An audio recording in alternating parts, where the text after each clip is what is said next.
Hi friends, I have something pretty amazing to show you, following up on the little reel I made about bald-faced hornets the other day.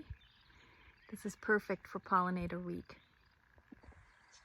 So this is a bald-faced hornet's nest from last year. The bald-faced hornets get to live here all year.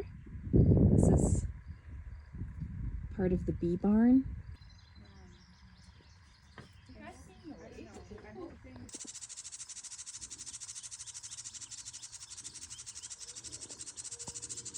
Fergus, she doesn't like you there.